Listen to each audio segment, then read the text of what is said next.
Hello everyone and welcome to today's lesson. In this lesson we're going to talk about various formats that we can import into Microsoft Access. In the last lesson we imported an Excel file and we used our Excel link. But what if we want to import another format such as text or CSV? Alright, so in my folder here I have two files. I have a customer data file which we used in the last lesson, and I have a CSV file here.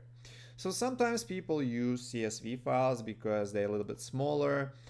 The files are pretty much the same, they contain the same data, but as you can see there's a size difference between the two files, and you may want to work with CSV files in the future. If we use our Excel link here in the external data tab, our CSV file is not going to show up. So Access has very specific procedure when it comes to different file types.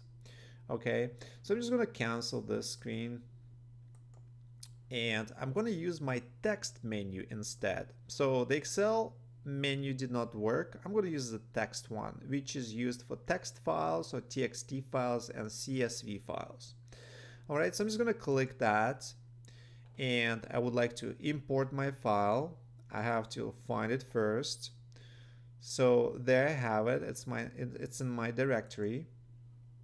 And I'm going to press open here and click OK. By the way, feel free to stop this video at any time if you need a little bit more time to go through screens and enter and process the information. All right, so once I find the file and I am starting to import it, I have two options. I have delimited, and Access says delimited characters such as comma or tab are used to separate each field, or a fixed width. Fields are aligned in columns with spaces between each field. So what it really means is it refers to the format the file is stored. And you can store CSV files in different formats. You can either use a comma to separate data, or you can use spaces and put data in different columns. All right. Most files I stored in a delimited format, and I'm just going to use that. I'll click next. So now I come to another screen. Access is asking me, well, which delimiter do you want to use to process this import?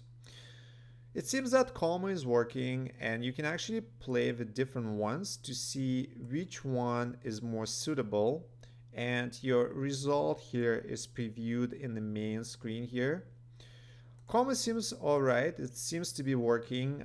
Space is not really working, and other we don't really know. So I'm gonna try and work with comma. And in terms of text qualifiers, right now it says none, but I can actually play with different ones here. Once again, I don't know what format the data is stored in or how it was stored, which text qualifiers or codes we use to store it. So I have a semicolon here, and I'm just gonna, or quotation mark, I'm just gonna use the quotation mark here and see if it's better. And it seems that the quotation mark is actually working and my data is looking much better than before. And I'm gonna check off this box. First row contains field names, and press next. All right.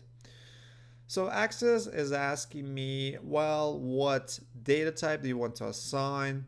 So for the account number, last time we assigned a double. That's what we're going to use.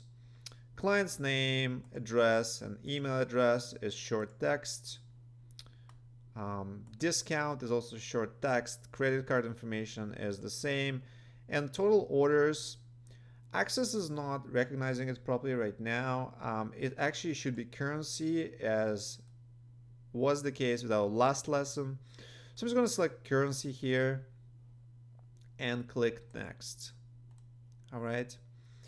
So once again, Access is adding a primary key automatically, and I'm going to click next again. It's asking me to name my table, so I'm just going to say client list CSV, and click Finish. All right, so Access is telling me that it finished importing the data, and I'm going to press Close. And there I have it. I have my CSV table, and I'm just going to open it to make sure it's okay. And it seems that everything is in order. Yes, so all the fields are correct, and it seems that data was imported properly. So once again, try it yourself, try different options, quotation marks, columns, different qualifiers and delimiters, and see what option works best. As I said earlier, if you don't know what the format the file is in or a CSV file is in, you may have to play with different options just to make sure that you get the best result. This is it for today's lesson, and thanks very much for watching.